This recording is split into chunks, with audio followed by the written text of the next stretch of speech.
Ngayong araw nga lamang, July 12, 2024 ay inanunsyo sa isang interview ni Maris Racal ang kanilang kumpirmasyong hiwalay na sila ni Rico Blanco.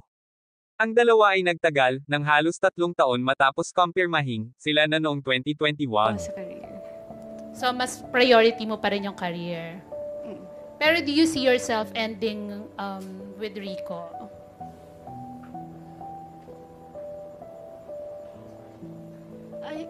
Yeah. Oh, but, sorry. Nagiging emotional ka. Sorry. Would you like to say something?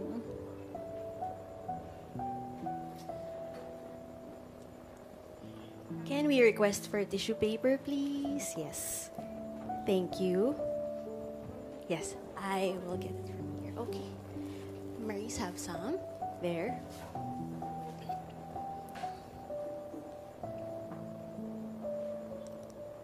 I'm so scared. I'm really scared. Dami kasing tanong about him and I'm tired of smiling and nodding.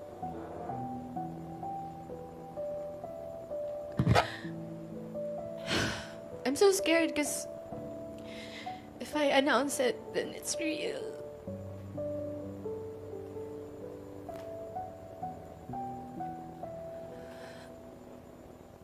But yeah, Rico and I are over.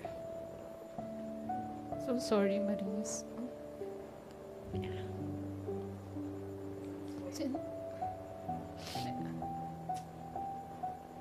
Okay lang bang mag-share ka, Maris? Kasi parang emotional ka. It's fresh. It's been a few weeks. Loneliest, emptiest weeks I've ever experienced in my life. Yeah. So, I know, may pinagdadaanan ka nga. Pero paano ka nagko-cope up ngayon? Nanonood lang ako ng Bluey.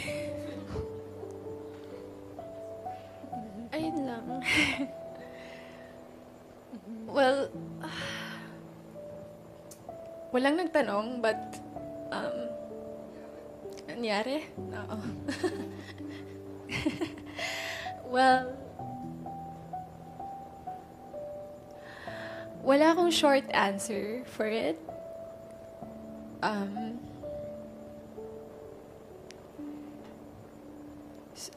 Hindi ko rin siya malabas ng isang statement lang kasi hindi ganun kadali. Sobrang complicated niya na situation.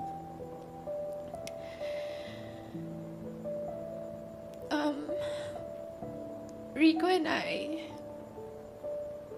our universe was so beautiful. It was so full of love, laughter, music, everything. It's spontaneity, everything. Sa 5 years namin together, we were always on the same page. Always on the same page. But I don't know what happened to me. Maybe I turned to the next page and saw a new perspective sa life. I had visions of who I want to become, how I want to evolve. I'm so curious about the world. And the truth is, I am going through changes. And alam naman natin yun, change is either good or bad. But what I hate about change is that it's inevitable. Di mo siya matatakasan. And wala ka nang ibang gawin kundi you have to face it and confront it. Because it's been in the back of my head. So yeah, I told Rico about it. I told him my problems, my issues sa buhay. And he took it like a man. He took it like a man.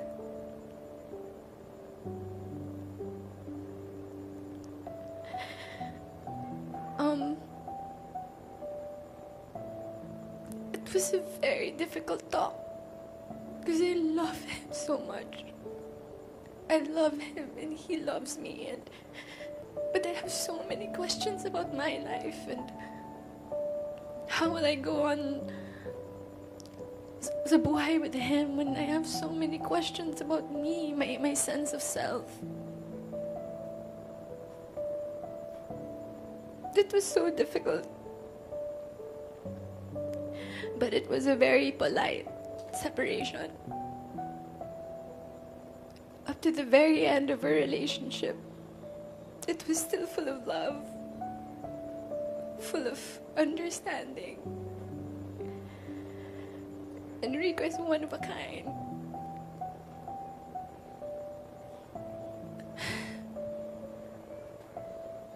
If only I could skip through my 20s, you know. But I can't. I have to face it. I have to